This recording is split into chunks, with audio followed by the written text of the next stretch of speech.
Hey, this is John Poltrock, and I have been working on an F-250.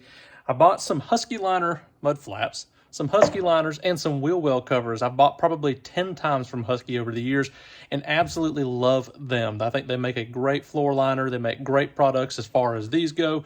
I've really been tickled with them every time I've ever ordered anything. I've even tried WeatherTech, and I've not had luck with them except in the back cargo holds of, as a matter of fact, that car right there.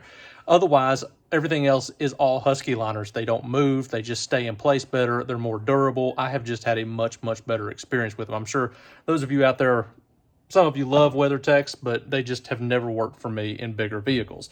So what I wanted to do was show you some of the things that I just learned in doing this, because directions aren't bad, but they certainly don't give all the details. So I'm gonna help those of you see what the product looks like and also the couple quick tips that I learned in putting it in. So hope this helps you. So when I was placing my order for my Husky liners, which I love, by the way, quick show them to you. They work great. As you can see, I've already got them dirty. If you look back here in the back, I've got stuff in the way, but what's real nice is it covers the entire floor and it fits perfect. Quick tip for those, I think it says it in the instructions, but on a good hot day, throw them in the sun, let them get good and hot when you take them out of the box, and then put them in your car. It makes for a much easier installation. Now, those were simple compared to the mud flaps, which weren't hard, but when you get them, the front tires had 4 screws that you could put in here. That one's not necessary. I didn't do it the second time around. This one, and then this is an optional one. On the other side, they actually put 3M tape, which I'm not a huge fan of, because those just, over time, that just fails. Tape fails. It is what it is. So what I did is I did a quick pre-drill. They actually mark the spot real well where you can go in and drill it and then pop the screw in. It comes with these little clips that go around both sides, and that's what actually holds the screw in place. Biggest tip I can give you is they don't give you quite enough of these. I wish they gave you 4 for each tire on the front, but they don't. So what you'll want to do is use the stock one that comes with it, which is this, on probably the weaker of the, not the weaker, but the ones that don't have as much stress. So I put it there and kept the ones with the nice big washers. That way it would hold up real well. Very happy with them. They look great. They work good. I've had them on other vehicles, so I would definitely highly recommend those.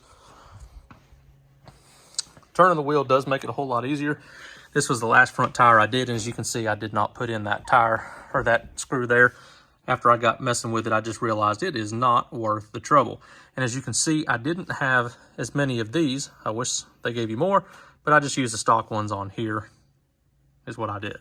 Now, on big trucks, I often wonder why they don't put a wheel well cover in. It's the craziest thing, and it was the first thing I noticed whenever I bought this truck, or one of the first things, is you usually can just see right through there. And I didn't realize it, but Husky does make these covers. That way you can put an actual wheel well liner in. The first one took me quite a while because I just hadn't done it before. Second one has taken no time whatsoever because I got rid of the learning curve. So, couple tips. Number 1, take the tire off. Makes it a whole lot easier to get in there and do it. Secondly, you'll pop this, which is a factory screw. Same thing, factory screw. And you'll take those out.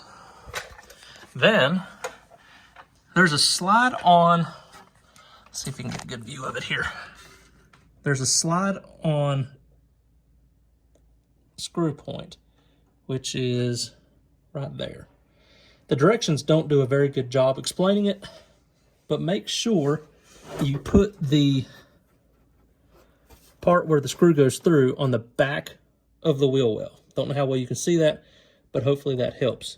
Don't put it toward the front, because then it's not going to hold on to the frame of the truck as well, or the body of the truck. So make sure you go on that side. Next thing was this clip, this middle clip that's under here, right there, slipped right on. Look how nice and flat that is. So it just glid right over, new word, just slid right over top of here. But over here, it wasn't so easy because there was a big piece of angle right here, or a small piece of angle. So the best trick I found, take an angle grinder and trim it back. Super simple, took just a second. That metal is actually very soft. And then it slid right on there, popped it in. Now, What I would do is make sure that the lip of this goes behind your fender. I didn't do that the first go around, and that's one of the things that made it so hard to do after the fact once I got it bolted in. But if you go ahead and start on one side and roll it in and get it all the way around so the metal itself of the fender is holding it in, it makes it so much simpler. And you can see how nice of a fit it really is in here. Now I'm getting ready to do the install for the mud flap itself, and that'll take just a second. Matter of fact, let me grab that real quick. So I finished putting the mud flap in. As I mentioned, they don't hand you enough parts when they ship this to you. They need to give you more of these guys. They're super handy. That would be really nice. Husky, if you're watching this, do that. Also, you need to send more of these silver things. What those are the piece that fits around the body, and then you can screw right into them. Makes it super simple. I didn't have another one of those, so I had to use one of their compression fittings here. And they're simple. There's nothing to them. They just go on. You can see they've got teeth to bite into it, so nothing complex there. And then I just took an old-fashioned rubber mallet, banged it on, and it's pretty darn solid. I just wish they sent you enough parts to where you could do it consistently throughout the whole product, because I'd prefer to have that screwed in, but hey, it's going to work just fine. It is what it is. So that's just a quick overview. I'm much happier with that than just looking through and seeing the white metal and you can plumb see to the other side. So I think that is a nice touch that Ford should put in stock, but they don't. So thank you, Husky, for making a killer product. Hope this helps somebody out there. And just so you can see it, here's the final product. Got the mud flaps on. That'll help all that dirt from doing that again in the future. And I love it because you don't see the white bed under the frame there. It looks so much cleaner and so much better.